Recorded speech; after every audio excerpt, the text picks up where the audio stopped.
Moi, je vais vous dire une chose. Félix Tshisekedi a respecté l'accord avec le FCC. La preuve en est qu'ils sont majoritaires au gouvernement. Ils sont le premier ministre. Bon, quel accord Baza Kotoune Biso te respecter? IDPS viva! IDPS viva! Babilo Koana Nes Zosala Makele Lebele. Et puis, Naza ko préciser Lokomoko. Les lots. Ba politicien ya circonstance ba yebele boye po mutuana o babimisera kibiso ke yende candidat na compte ya opposition ngai mut na fabrika ye na congrès to salaka na 13e mairie ngai invité nga ezaki po to fula ye ndenge bato alingala balobaka to présenter ye naza koloba boye tango soki ayaka na congrès na biso o tosalaka na 2010 te alingaki mpe koyebana te.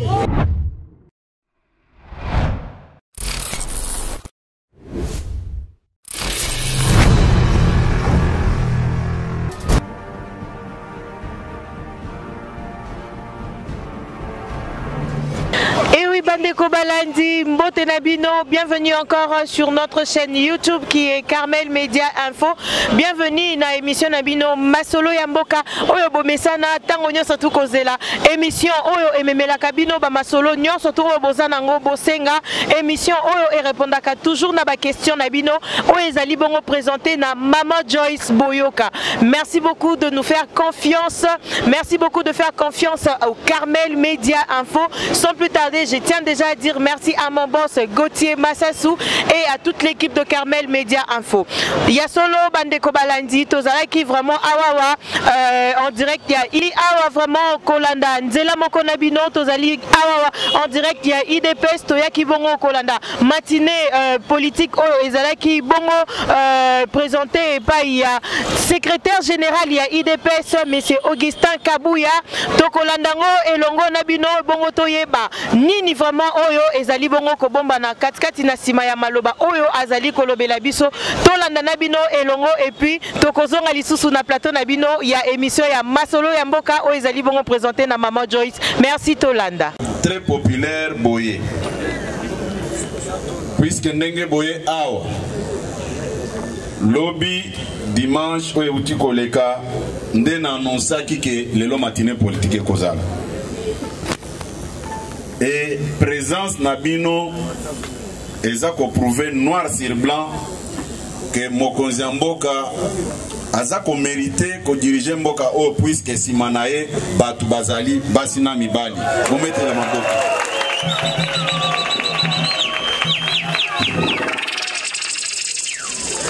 yango avant to banda ko solo na biso apoko alelo. Na ko remercier bino sincèrement et puis na ko senga bino bomi petele lisusu maboko makasi na oyo na o bosalaki mukolo ya prestation de serment na lansaki bino défi que ceux qui boza basina mibali il faut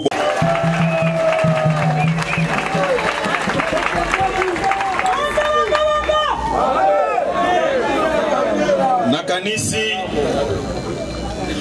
Mokonzi Mboka mwana Mboka Félix Tshisekedi conseil nazako pesa ba oyo bazako réfléchir comment ko jeter ba pot de banane, c'est-à-dire ko compliquer musala naye il faut battre la sima bazonga batu parce que situation otozana yango eza na dimension na bangote à un moment donné naza kotala na lobby soki Félix Tshisekedi te ebele balingaki bakende nzela exil parce que bazana makambo ya mabe makasi o basalelaki peuple congolais.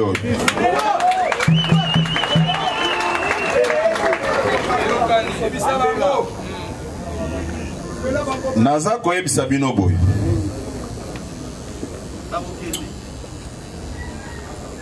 président de la République Nenga Zaliwana azalaka rancunier na bao bayebi ekala aza mutu aza très ouvert na mutu nyonso soki azalaka na esprit neti ba mususu wana mbele lelo mboka o esepeli moto soki na bengisi bino lelo eza poto solo na bino si consultation oyo ye abandi kuna consultation wana ekotourne autour ya message na ye asalaki dernièrement à la nation tokani malamu mokonzi ya mboka matoi na ye aza mokonzi alekaka te amati ba vitre mutuka po ayoka makambo population bazoloba te avantage na ezalaka ke soki azoleka malgré ba sirène na ba gironfaro baza kotiela ye matoi na ye ezalaka toujours et pas population. La preuve en est que balingi kosala ye comme prisonnier oh tosignaki ba accord munene o mokonzi ya mboka asignaka ngo na peuple que vous êtes.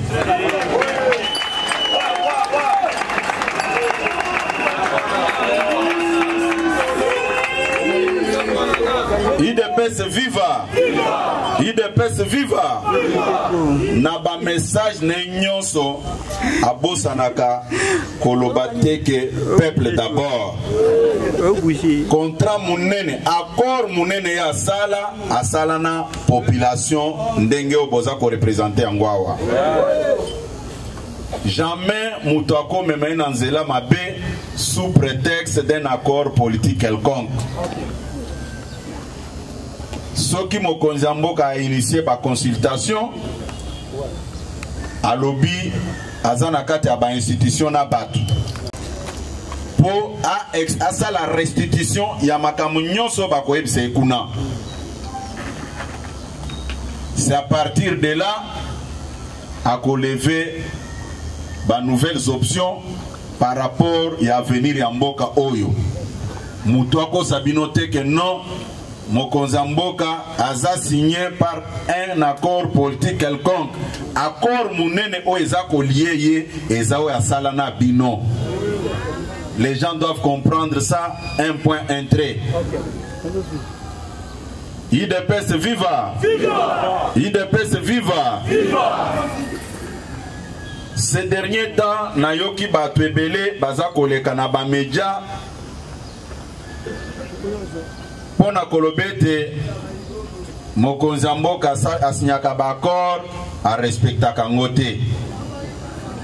Naza koloba boye. Ba utiliser qui presse ngape naza ko utiliser presse yango.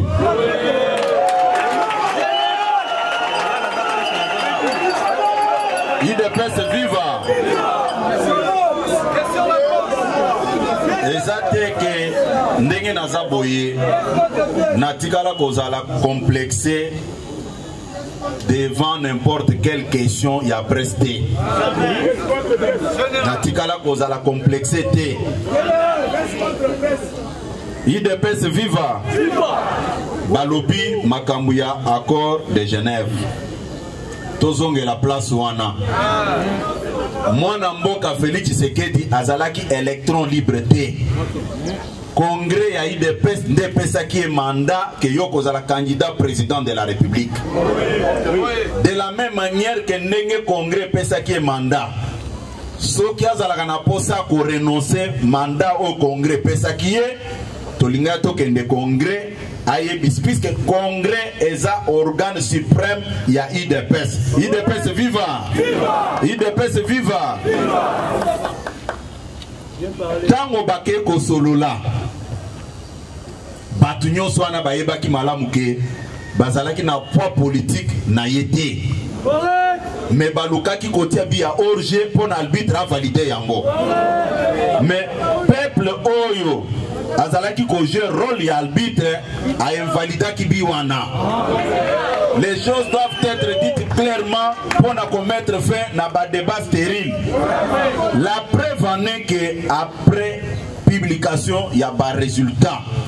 Il y avait des liesses populaires sur toute l'étendue de la République. Ce qui veut dire que position va imposer qui est kuna.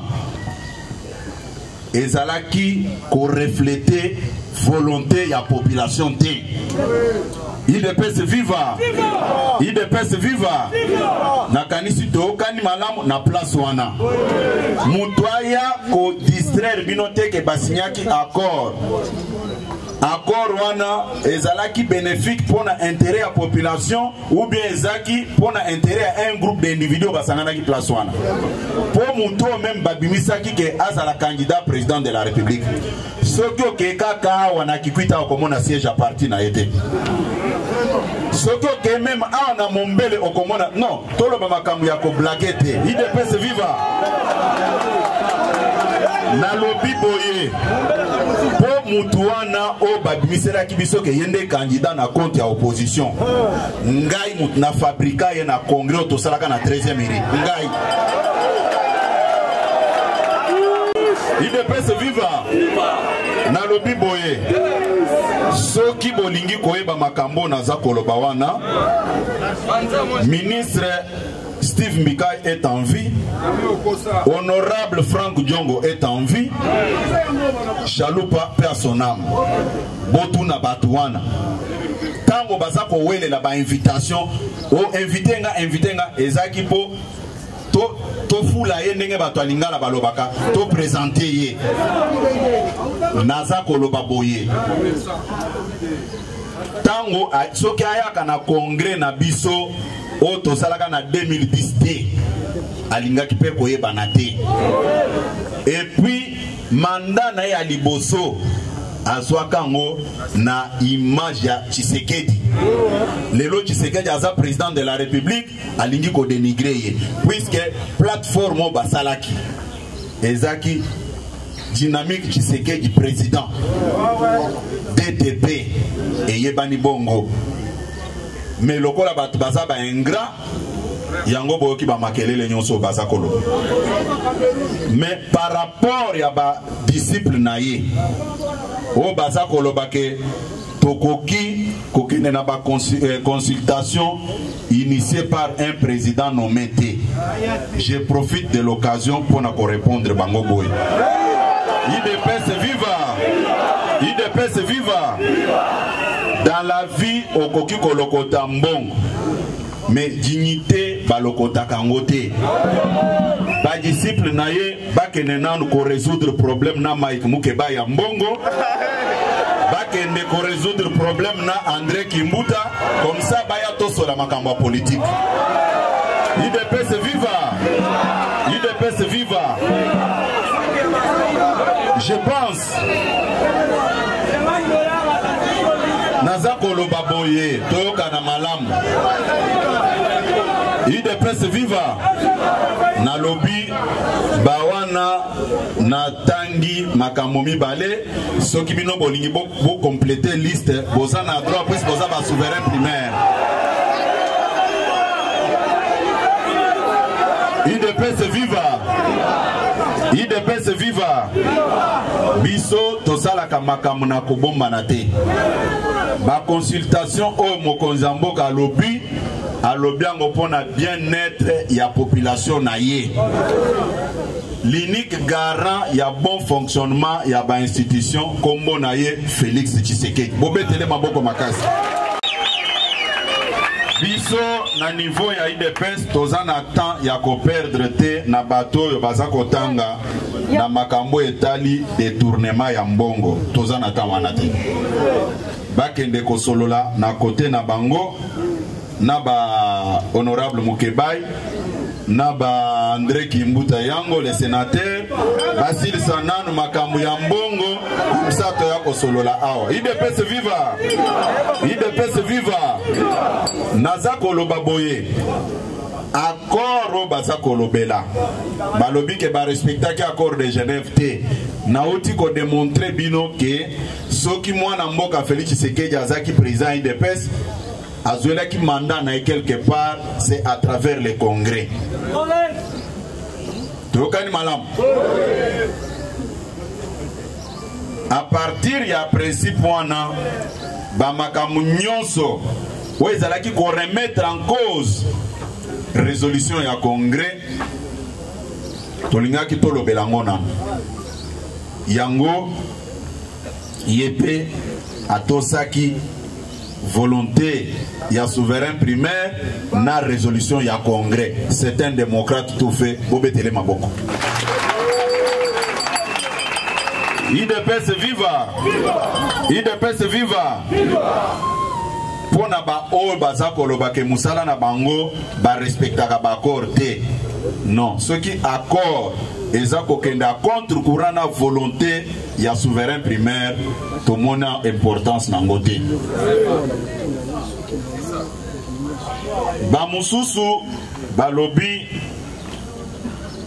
ba respecter accord de Nairobi te. Ce qui au moni mutu, quel que soit son niveau intellectuel. Azako lo babiloko wana, en tout cas, il doit consulter le médecin. IDPS viva! IDPS viva! Pona nini na lobby ke soki oki mutu azolo bake to respecta accord ya Nairobi te a consulter ba médecin, ce n'est pas pour rien. Nazolo bango pona ko sexa binote. Accord ya Nairobi et lobaki boyi. Et lobaki boyi. Bino IDPS beaucoup présenté candidat président de la République. Bande kwa INC bakozo primature. Mais stoyebi procédure au balobi na kati ya constitution pour avoir la primature. Ce n'est pas par une baguette magique puisque nous avons signé un document que cela doit se formaliser automatiquement. C'est-à-dire quoi? Ce qui biso to lobby que tozozo primature. Nous allons faire par tous les moyens pour tous en majorité dans le Parlement. D'abord, le débat là est engagé, pas même par les gens de l'INC.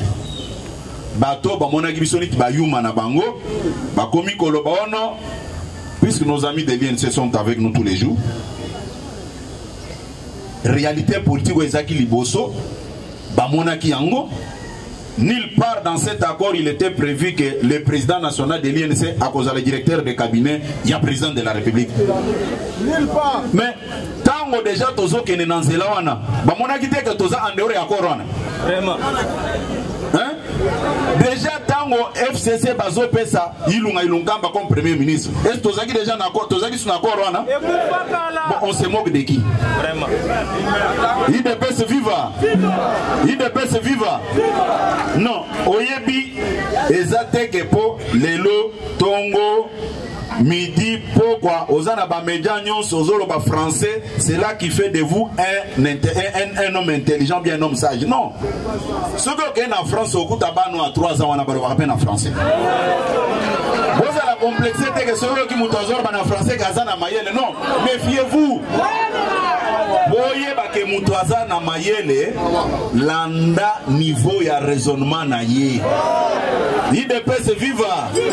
IDPS viva. Lelo ndenge tozolo baboy ba japonais balobaka na français te. Mais technologie na bango ezo sala record monde mobimba. Bami tuka ba japonais ndeza partout koko ke na mboka moko to moni mutuka ba japonais te. Ndeza ko dominer marché ya bami tuka marché automobile est dominé par les japonais. IDPS viva. Nde yango naza ko loba boye. Bandeko baza ko passer temps na bango pour na ko distraire peuple que non Félix Tshisekedi a respecté les accords, a sala kaboyete. Mais s'il ne respectait pas les accords, Comment il a signé l'ordonnance avec Ilunga Ilunkamba comme premier ministre, puisqu'Ilunga n'est pas délit de peste. Mais Ilunga, l'ordonnance Noma Ilunga dit clairement qu'il est le produit d'un accord politique. Bon, accord Minoboningaki a respecté Nil. Il y a peuple à Koufa, à Kangamisu, au nom d'un accord politique quelconque. Non. Biloko wana nazako senga bandeko bazako réfléchir nengwana. Bakende wapi? Wembete na maboko makasi. Biso tango touti Nairobi. To signaki accord politique professeur na encadré na lubake non na lignon à l'assistant. Aux à l'assistant nanga. Mais réalité la kisike au distingué te. Aux à l'assistant? Mais comment expliquer biso toyokanaki toyokanan malam.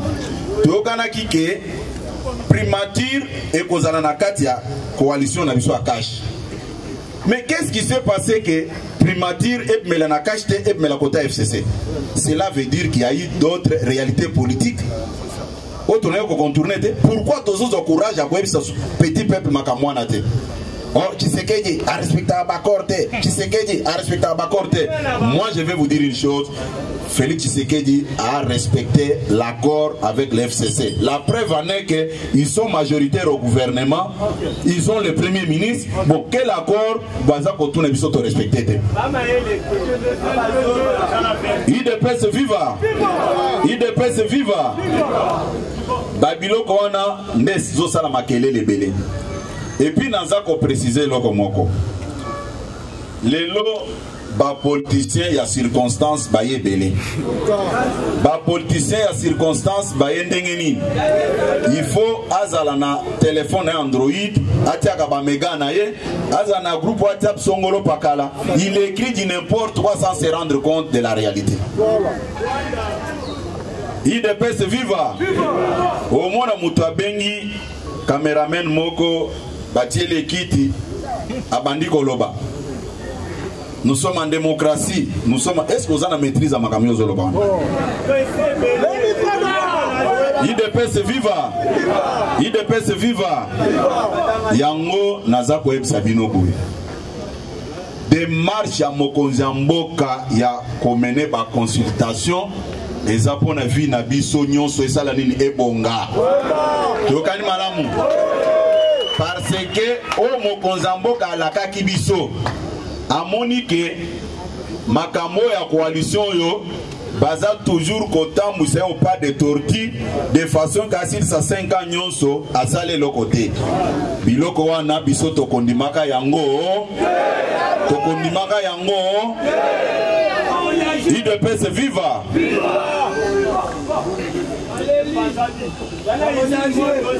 Makamu nyonso o ezako lobama contre Mokonzamboka ezaka kapona motema mabe. Ezaka kapona motema mabe. Ezana toyoka na malamu. Naza ko insister na ba makambo balobi o accord. Na uti ko laksabino ok. Na Nairobi tokanaki ke biso cash net kozana na primature. Mais pour avoir la primature, il y a toute une procédure.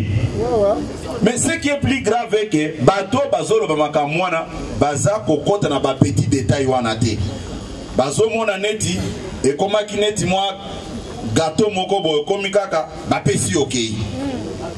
Mais ils n'ont jamais expliqué à l'opinion comment Ilunga Ilunkamba a commis premier ministre. La réponse est simple, puisque Bango, tango tokei, to moni que Bango ne pas une majorité. Ce n'est pas ici Bango que tout tambola. Tout ça la coalition Nabiso. Et puis, Ezana Bamoussou Bazako Lobake, non, il faut président de la République Bakutana na prédécesseur naï. Eza mabete toyoka nananu. IDPS viva. Bazana ba raison na bango par rapport ya ba information bazana. Mais moi je vais vous dire certaines choses ici. Prédécesseur naï. Tango ba collaborateur naï baza ko manquer du respect et pas Mokonzamboka. Ya bando mon angote. IDPS viva. Yo oza papa malam. Mwana na yo afinga ka voisin na yo tous les jours. Yo omona kamabe mwana no asala kate. Mais jour voisin no asiliki abeti mwana no fimbu. Oh non, bokoti mobulu na kati ya quartier. IDPS viva. IDPS viva. Batu balinga ko sous-estimer mokonzi ya mboka. Boka ki makelele moko eza koleka. Oh Kabunde na kabuya babengani bango na comité de suivi. Boka ki yango. Baselela kango makelele belé na kati ya ba chaîne de télévision o ya bango. Et bando le capé en boucle bazolo belango. Mokonzi ya mboka basa batinda ba délégation ebelé. O biso toza mabe. Biso toza ko bloquer bonne marche ya makambo wana. Mokonzi azotala bango. C'est ça l'argument, oui. Abete loko ba ordonnance ya ba juge. Mibale ba diabu mibale wana bazala nano awa totala comment vous allez vous comporter. Est-ce que Kabouya na Kabunda ne ba bloquer ki ba ordonnance? Hein? La vérité est têtue. Exact. Et belé et comme un kaka. On les a mis de côté. On les a mis de côté. Non, zotala ba mnazo c'est kana lobby. Et bandai ko le boucle. Mais bazo ali sous ba image wana batia. Tango biloko ngo baby nango Kabouya na Kabunda bazaki na kati. Bali ba parola biso busoto mokonza lobi tete. Na lingi ba na ngami balote. Okendo kufa bino moko na libulu na bino. Ils sont restés là-bas sans se mettre d'accord même sur un seul point. IDPS viva. IDPS viva. Bango wana esimité. Comment biso toza na coalition bozwa décision munene ya ko destituer un acteur important na kati ya nini wana. Po bato ebele batala kakaka la personne de Jean-Marc. Mais c'est le président de l'IDPS qu'on avait destitué dans cette affaire. Hein? Nalobi président ya IDPS ndeba humiliaki, c'est-à-dire bino nyonso ndenge bozali aw. Bozalaki humilié, bino bokondima buso bana. Bokondima biloko wana. Nalobi ces jours-là. Nalobi mukolo wana. Bazwaki décision ya ko humilier IDPS. Puisque Moutouazalaki Wanazaki président ya IDPS. Nde ba humiliaki IDPS. Ceux qui ba humilier IDPS, c'est-à-dire c'est le chef de l'État au ba humiliaki. Est-ce que Toyokana, Oyebi, les ana ba secret, monsieur Foko Eb Sabinon.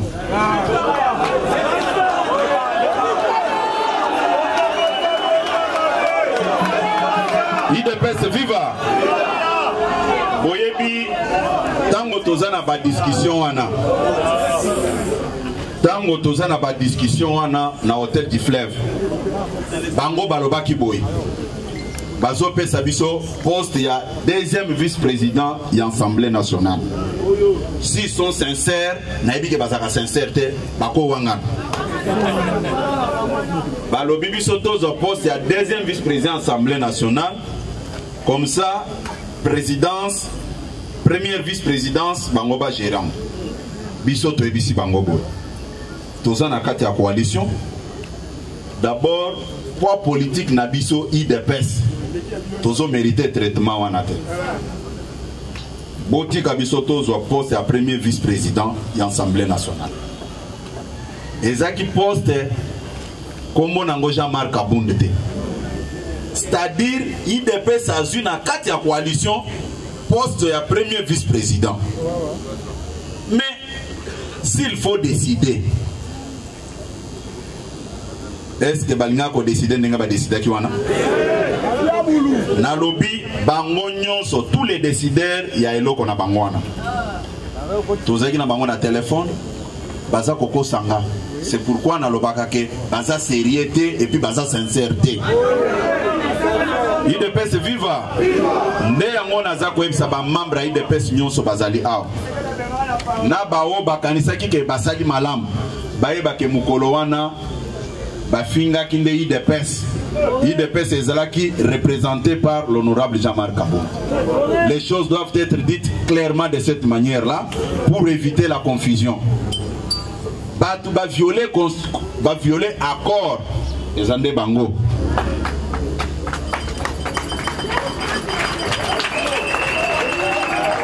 IDPS viva nayoki baza kolobake tolingi to débaucher ba débuter na bango. C'est du n'importe quoi. Nakoeb Sabino Boy. La victime ya politique à débauchage et abisso IDPS. Tolé la kate? Na lobi tolé la kate. Toza ba victime ya politique à débauchage. Soki avant même ya kotanga IDPS. Combien de membres du MLC au bassin na bango kuna? Oh, le président Jean-Pierre même batika la kotinda bango kuna te. Bakoma kuna ndenge nini? Hein? Débauchage est un mode de vie na bango. Biso na niveau na biso IDPS. Na lobela ki amona zozongela ngo lisusu. Est-ce que biso na IDPS nde totinda ki Bruno Chibala sala na bango? Biso nde totinda ki Joseph Kapika sala na bango? Biso nde totinda ki Astrid Madia Poto sala na bango? Ba PV de transfert ezawapi. Na lobby ba PV de transfert ezawapi. IDPS viva. IDPS viva. Nde makamu na FCBino wake. Soki boyoki batu mususu baza koloba biloko wana eza kofinga te, il faut ba consulter ba munganga puisqu'il y a quelque chose qui ne va pas. IDPS viva. IDPS viva. Naza koloba boye. Député Azamwana Mukete. La situation de notre pays va très mal avec la politique des mots d'ordre. La situation va très mal. Ba député wana ba vivaka na planète mususu te. Bazo vivre na biso na planète Terre ao. Bazo mona mabe nyonso ndenge zoleka na misu na bango. Ils ont droit aussi d'aller passer un message, de solliciter un autre mandat auprès de leurs électeurs. Mais ceux qui bango bakanimi su bazolo bate, c'est-à-dire baza ba complice. Pona motu toyokana. Ceux qui oyoki posa comme la maille. Baeb sako pas montre la maille. Yo moko kendeke bopesa ngana maille na men. C'est-à-dire il y a un désir de se faire sentir na kati na yo. Lelo ba député wana bozo convoqué bango, bozo bote la bango ba téléphone, mais c'est une humiliation. Hein? C'est une humiliation. Ngana zako loba boye. Député aza responsable. Aebi ko discerner mabe na malam. Bango wana baza conscient que situation mboka eza malamu te. Soki député akei kokutana na mokonza mboka asali infraction na niveau nini? Ba député, ba communauté bana no a classe. Même bana classe, er moko pe ba magalibanda. IDPS viva. IDPS viva. Viva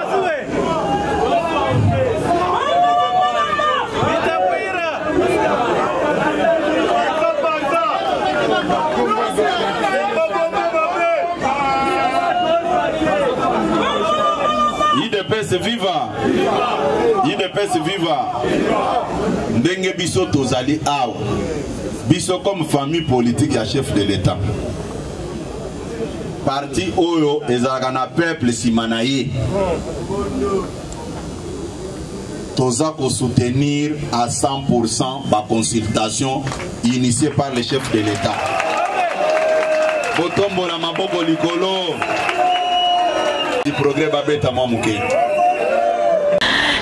Bandeko Balandi dit, j'espère que vous allez vraiment satisfaite na ndenge secrétaire général Augustin Kabouya yas IDPS ndenge awuti koloba na maloba na ye. J'espère que bokozwa bongo ba réponse ya mituna na bino ezalaki bongo esengo mingi pona ngai kosala musala oyo bopesaka ngai toujours confiance na émission ya masolo ya mboka.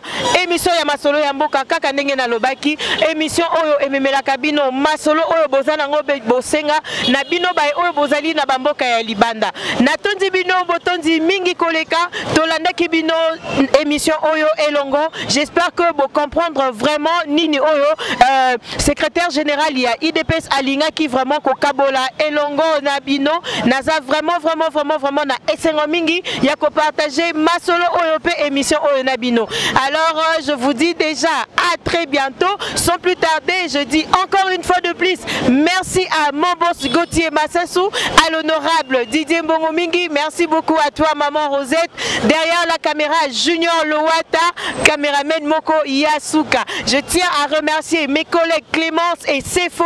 Merci beaucoup Nabaïnyo surtout au Bolanda Kibiso. Merci à toi Rami Mokako, Tino Oni, à toi Hervé et à toi Olavio. Pourquoi pas à toi Sedo et à toute ma famille. Je dis encore merci à ma grande soeur chérie Cynthia Boyoka et à toi ma fille chérie Hélène Boyoka.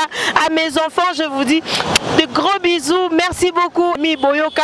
Je tiens vraiment à vous remercier. Je vous dis encore une fois de plus, merci de nous faire confiance. Ba message Nabino, ba appel Nabino, Yangonde Moutou Eko Sala que tous à la Lissous Awa. Solo Bongo, Tomonani, na émission Oyelandi, je vous dis déjà merci beaucoup et au revoir.